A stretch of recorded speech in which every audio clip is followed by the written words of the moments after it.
Hello everyone, welcome to my YouTube channel All About Education Info. So guys, in this video let us quickly solve the physics problems of SSC Science State Level Preparatory Examination 2025 which was held on today. So the first question is, a washing machine connected to a 220 volt generator draws a current of 10 ampere. Then what is the power of that washing machine? If it is used for 6 hours in a day, then calculate the total cost of the energy to operate it for 30 days at 5 rupees for 1 kilowatt hour. Kannada ಮೀಡಿಯಂವರೆಗೂ same ಇರುತ್ತೆ answers. So ಹಂಗೆ check ಮಾಡ್ಕೊಳ್ಳಿ. First ಏನು ಕೇಳಿದ್ದಾರೆ ಅವರು, what is the power of that washing machine? We have to find out the power of that washing machine. Power is given by P is equals to V into I. ಇದು direct ನೋಡಿ, ಇದು ಎಷ್ಟು easy questions ಕೇಳಿದ್ದಾರೆ ಅಂದರೆ direct ಆಗಿ ನಾವು voltage value into ಕೊಟ್ಟಿರ್ತಕ್ಕಂಥ current value ಎರಡು ಸಬ್ಸ್ಟಿಟ್ಯೂಟ್ ಮಾಡಿದ್ರೆ ಡೈರೆಕ್ಟ್ ಆಗಿ ಆ ಪವರ್ ಎಷ್ಟು ಕನ್ಸ್ಯೂಮ್ ಮಾಡ್ತಾ ಇದೆ ಅನ್ನೋದು ಸಿಕ್ಕೋಗುತ್ತೆ. ಎಷ್ಟಾಗುತ್ತೆ? 2200 ವ್ಯಾಟ್ಸ್ ಆಗುತ್ತೆ. ಇದನ್ನ ನಾನು ಸ್ಟ್ಯಾಂಡರ್ಡ್ ಫಾರ್ಮ್ ಅಲ್ಲಿ ಬರೆದ್ರೆ 2.2 ಕಿಲೋ ವ್ಯಾಟ್ ಅವರ್. ಇದು ಸ್ಟ್ಯಾಂಡರ್ಡ್ ಫಾರ್ಮ್ ಅಲ್ಲಿ ಯಾಕೆ ಬರಿತೀವಿ ಅಂದ್ರೆ 1 ಅವರ್ಗೆ ಎಷ್ಟು ಪವರ್ ಕನ್ಸ್ಯೂಮ್ ಆಗುತ್ತೆ ಅನ್ನೋದು ಬೇಗ ಸಿಕ್ಕೋಗುತ್ತೆ. ಸೊ 1 ಅವರ್ಗೆ 2.2 ಕಿಲೋ ವ್ಯಾಟ್ ಅವರ್. ಈ 1 ಅವರ್ ಏನಕ್ಕೆ ಬೇಕು ಅಂದ್ರೆ ನಮಗೆ ನೋಡಿ, if it is used for 6 hours in a day, then calculate the total cost of the energy to operate it for 30 days at 5 rupees per 1 kilo watt hour. ಇದನ್ನೆಲ್ಲ find out ಮಾಡೋದಕ್ಕೆ ನಮಗೆ ಈ value ಬೇಕು. So ನಮಗೆ first ನಾವು if it is used for 6 hours in a day ಅಂದ್ರೆ ಒಂದು ದಿನದಲ್ಲಿ 6 ಅವರ್ ಅದನ್ನು ಬಳಸ್ತಾ ಇದೀವಿ ಅಂದ್ರೆ ಟೋಟಲ್ ಪವರ್ ಎಷ್ಟಾಗುತ್ತೆ ಒಂದು ದಿನಕ್ಕೆ? Energy consumed in one day, energy consumed in one day ಎಷ್ಟಾಗುತ್ತೆ ಅನ್ನೋದು ಫಸ್ಟ್ ನಾವು ಕ್ಯಾಲ್ಕುಲೇಟ್ ಮಾಡಬೇಕು. ಸೇಮ್ ಎನರ್ಜಿ ಫಾರ್ಮುಲಾ ಗೊತ್ತಿದೆ, P is equals to E is equals to P into T. So P value already ಗೊತ್ತಿದೆ, ಇಲ್ಲಿದೆಯಲ್ಲ ಅದೇ 2.2 ಇಂಟು ಟೈಮ್ ಎಷ್ಟು? Time ಎಷ್ಟು ಕನ್ಸ್ಯೂಮ್, ಒಂದು ದಿನದಲ್ಲಿ ಎಷ್ಟು ಟೈಮ್ಸ್ ನಾವು ಬಳಸ್ತಾ ಇದೀವಿ, ಎಷ್ಟು ಅವರ್ ಬಳಸ್ತಾ ಇದೀವಿ? 6 hours.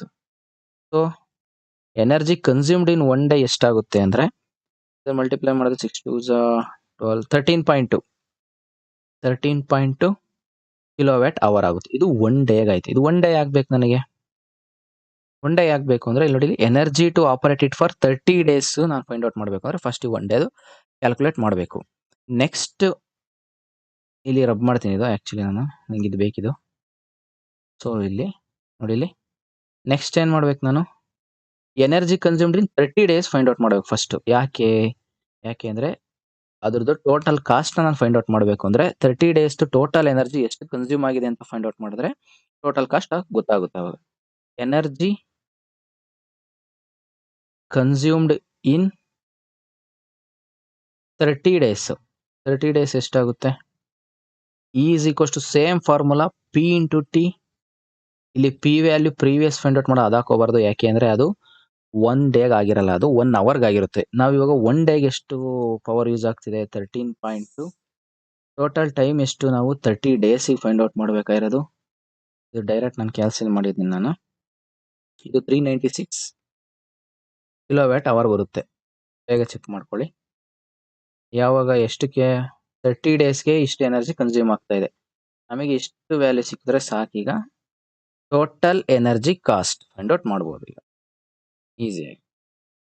There four total cost of energy, Kannada ಮೀಡಿಯಂವರೆಗೂ ಸೇಮ್ ಇದೇ ರೀತಿ ಇರುತ್ತೆ. ಸ್ವಲ್ಪ ವರ್ಡ್ಸ್ ಮಾತ್ರ ನೀವೇ ಟೋಟಲ್ ಕಾಸ್ಟ್ ಆಫ್ ಎನರ್ಜಿನ ಮಾತ್ರ ಚೇಂಜ್ ಮಾಡ್ಕೊಳ್ಳಿ, ಅದನ್ನ ಕನ್ನಡದಾಗ ಬರ್ಕೊಳ್ಳಿ ಅಷ್ಟೇ. Total cost of energy is equals to 396 kilo watts hour use ಆಗಿದೆ ಒಂದು ತಿಂಗಳಿಗೆ 30 ಡೇಸ್ಗೆ. ಎಷ್ಟು? 1 ಕಿಲೋ ವ್ಯಾಟ್ಗೆ 5 rupees ಆದ್ರೆ 396 ಕಿಲೋ ವ್ಯಾಟ್ಸ್ಗೆ ಎಷ್ಟಾಗುತ್ತೆ? ಅದನ್ನ ಇಂಟು 5 ಮಾಡಿದ್ರೆ ಮುಗಿದೋಯ್ತು. Total 1980 rupees. Total cost of energy is equals to 1980 rupees ಆಗುತ್ತೆ. ಇದು ಫಸ್ಟ್ ಕ್ವಶನ್ಗೆ ಆನ್ಸರ್ ಆಯ್ತು. ಅರ್ಥ ಆಗಿದೆ ಅನ್ಕೊಂತೀನಿ. ಇದು ಫಸ್ಟ್ ಕ್ವಶನ್ಗೆ. ಆರ್ ಕ್ವಶನ್ ಅಥವಾ ಕ್ವಶನ್ ಏನು ಕೊಟ್ಟಿದ್ದಾರೆ? The resistance of the filament of an electric bulb is 880 ohm and the resistance of the coil of an electric heater is 1100 ohm. Both are connected to an electric source of potential difference 220 volts. Then find the current drawn by each instrument. Very very important. Each instrument ಅಂದ್ರೆ ಎರಡರಲ್ಲೂ ನೀವು ಕಂಡುಹಿಡಿಯಬೇಕು. Current drawn ಈಸಿಯಾಗಿ find out ಮಾಡ್ಬೋದು ನೋಡಿ. ಇಲ್ಲಿ ಈಸಿಯಾಗಿ ಕೊಟ್ಟಿದ್ದಾರೆ. ಐ ಈಸ್ ಈಕ್ವಸ್ ಟು ಏನು? V by R. I is equals to V by R formula ಗೊತ್ತಿದೆ ನಮ್ಗೆ ಆಲ್ರೆಡಿ. I is equals to V by R. I is equals to first one ಅಲ್ಲಿ ವೋಲ್ಟೇಜ್ ಎಷ್ಟು? ವೋಲ್ಟೇಜ್ ಕಾಮನ್ ಆಗಿರುತ್ತೆ 220. Electric bulb ಅಲ್ಲಿ resistance ಎಷ್ಟಿದೆ?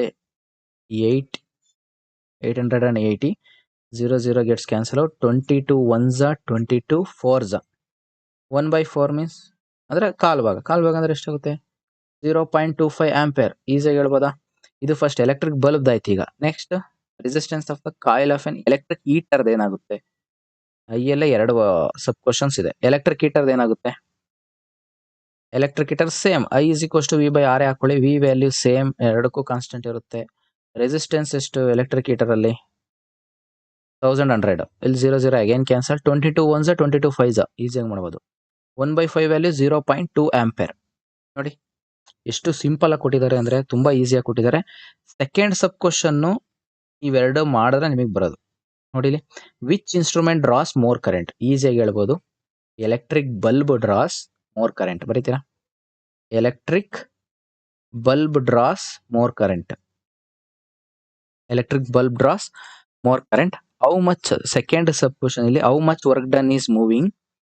ಇದು ನೋಡಿ, ಇದು ಈಸಿ ಇದೆ. ಇದು ಎಲ್ಲ ಈಸಿ ಕೊಟ್ಟಿದ್ದಾರೆ. ಪ್ರಾಬ್ಲಮ್ಸ್ ಮಾತ್ರ ತುಂಬಾ ಈಸಿ ಇದೆ ಈ ಸಲ ಕೊಟ್ಟಿರೋದ್ರಲ್ಲಿ. How much work is done in moving a charge of 5 coulomb across 2 points having a potential difference of 25 volts. ಇದು ಗೊತ್ತಿದೆ formula. Work done is equals to charge into potential difference. ಇವೆಲ್ಲ short cut formulas ನಿಮ್ಗೆ ಗೊತ್ತಿರಬೇಕು. ಇದು direct formulas, actually short cut ಅಲ್ಲ. Q value ಏನು? Charge 5 coulomb into voltage 25. 25 5s 125 joules. ಇದನ್ನು ಬರೆದು ಬರಬೇಕು. ಮೇನ್ ಅವ್ರು ನೋಡೋದೆ ಯೂನಿಟ್ಸ್. ಈಸಿ ಇದೆ ನೋಡಿ. ಇದು ಎಷ್ಟು ಈಸಿ ಇದೆ, 2 ಸ್ಟೆಪ್ ಅಲ್ಲಿ ಆನ್ಸರ್ ಬಂದೋಯ್ತು. ನೀವು ಆಕ್ಚುಲಿ ಬರೀಬೇಕು ಈ ತರ, ಗಿವನ್. ನಾ ಇದನ್ನ ಸ್ಕಿಪ್ ಮಾಡ್ತಾ ಇದ್ದೀನಿ. ಅದು ಗಿವನ್ ಏನೇನು ಕೊಟ್ಟಿದ್ದಾರೆ? Charge 5 coulomb, next potential difference V 25 volts, next ನೀವೇನ್ ಕಂಡುಹಿಡಿಬೇಕು? Work done. ಇಷ್ಟು ಮಾಡಿದ್ರೆ ಬರದಾದ್ಮೇಲೆ ನೆಕ್ಸ್ಟ್ ಈ ಸ್ಟೆಪ್ ಬರೆದ್ರೆ ಫುಲ್ ಮಾರ್ಕ್ಸ್ ಸಿಗುತ್ತೆ. ಮೇನ್ ಯೂನಿಟ್ಸ್ ಬರೆಯೋದು ಮಾತ್ರ ಮರಿಬೇಡಿ. ಜೌಲ್. ಓಕೆ, ಪ್ರಾಬ್ಲಮ್ಸ್ ಅರ್ಥ ಆಗಿದೆ ಅನ್ಕೊಂತೀನಿ. ಇನ್ನು ಫಿಸಿಕ್ಸ್ ಪಾರ್ಟ್ ಅಲ್ಲಿ ಪ್ರಾಬ್ಲಮ್ಸ್ ಹೆಚ್ಚಿಗೆ ವಿಡಿಯೋಸ್ ಮಾಡಿ ಅಪ್ಲೋಡ್ ಮಾಡ್ತಿರ್ತೀನಿ. ಸೊ ಆ ವಿಡಿಯೋಸ್ನ ನೀವು ಡೈಲಿ ವಾಚ್ ಮಾಡಿ ನಿಮಗೆ ಎಕ್ಸಾಮ್ಗೆ ಹೆಲ್ಪ್ ಆಗುತ್ತೆ ಅನ್ಕೊಂತೀನಿ. ಸೊ ಇದು ಇವತ್ತಿನ ವಿಡಿಯೋ. Thank you.